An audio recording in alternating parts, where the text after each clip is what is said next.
សួស្តីអ្នកទាំងអស់គ្នានេះជាវីដេអូចុងក្រោយដែលនៅប្រទេសថៃខ្ញុំមកកន្លែងដែលបុកល្ហុងហឹលជាងគេនៅក្នុងប្រទេសថៃហើយខ្មែរយើងហៅបុកល្ហុង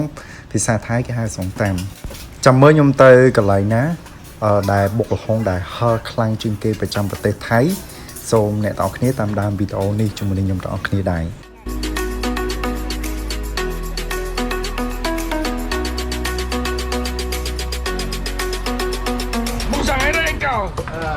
梦想还得高，上面给你高，上面给你高，上面给你高，上面给你高，上面给你高。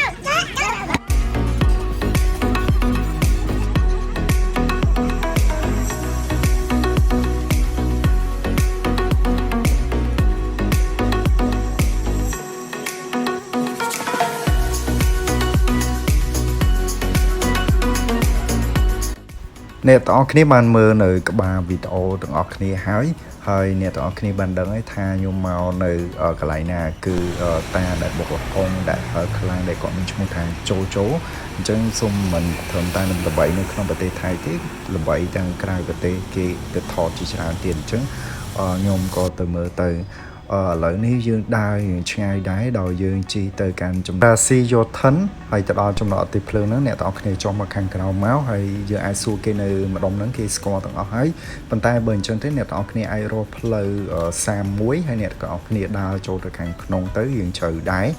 នៅកន្លែងហ្នឹងដូចកន្លែងគេក្រាស់ឡានគេជួសជុលអញ្ចឹងហើយមានដូចផ្ទះល្វែងផ្ទះអីអញ្ចឹងអ្នកទាំងអស់គ្នាដើរមកខាងក្រៅហ្នឹងទៅខ្ញុំដើររករៀងយូរដែរងំតែឃើញហើយពេលដែលខ្ញុំទៅដល់ហ្នឹងគឺប្រហែលជាមកជិត2 10អញ្ចឹងអត់សូវមានមនុស្សទេហើយទៅនឹងឃើញគាត់បានមួយផ្លែតដែរបាទអញ្ចឹងអ្នកទាំងអស់គ្នាបើចង់ឃើញគាត់គេថាគាត់បើកលក់ពីម៉ោង3ទៅដល់ម៉ោង9យប់អញ្ចឹងអ្នកទាំងអស់គ្នាកុំភ្លេចទៅសាកភ្លក់អញ្ចឹងខ្ញុំអត់បានភ្លក់ទេដោយសារតែខ្ញុំឈឺខ្លាំងមែនតើគាត់តែដើរទៅនោះក៏ពិបាកដែរអញ្ចឹងប៉ុន្តែទួខ្ញុំអត់បានភ្លក់បុកល្ហុងរបស់ពួកគាត់ក៏ដោយក៏ខ្ញុំញ៉ាំស្លាប់អនអាំងរបស់គាត់ក៏ឆ្ងាញ់ហើយតំណងខ្លាំងមែនតើនៅពេលដែលខ្ញុំញ៉ាំទៅគឺរសជាតិគឺប្លែកហ្មងហើយនេះជាមនុយដែលយើងត្រូវការជ្រើសរើសអញ្ចឹងយើងអាចសរសេរតាមបានព្រោះគេមានឲ្យកដាស់មួយប៊ិចមួយថាយើងចង់ញ៉ាំអីដើម្បីយើងអាចកំងបាន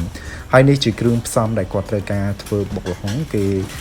លាយហើយស្រាញ់អញ្ចឹងទៅលឿនទេប៉ុន្តែបើអ្នកទាំងអស់គ្នាទៅមនុស្សច្រើនក៏ពិបាកដែរចាំយូរមែនតើនេះដោយសារខ្ញុំទៅពេលថ្ងៃពេលមកញ៉ាំបានអញ្ចឹងអត់សូវមានមនុស្សញ៉ាំវិញទេគឺថាដល់ល្ងាចអីចឹងទៅបានមានមនុស្សច្រើននេះជាម្ហូបដែលពួកខ្ញុំបាន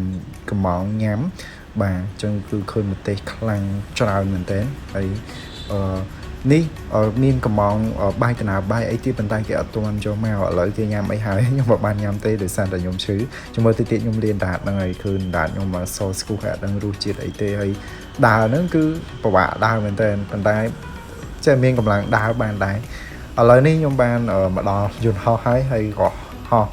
មកខ្មែរវិញដែរអញ្ចឹងវីដេអូខ្ញុំនៅថៃចុងក្រោយនេះគឺចប់ហើយសូមកុំភ្លេចតាមដាននៅវីដេអូថ្មីបន្ថែមទៀតដែរហើយ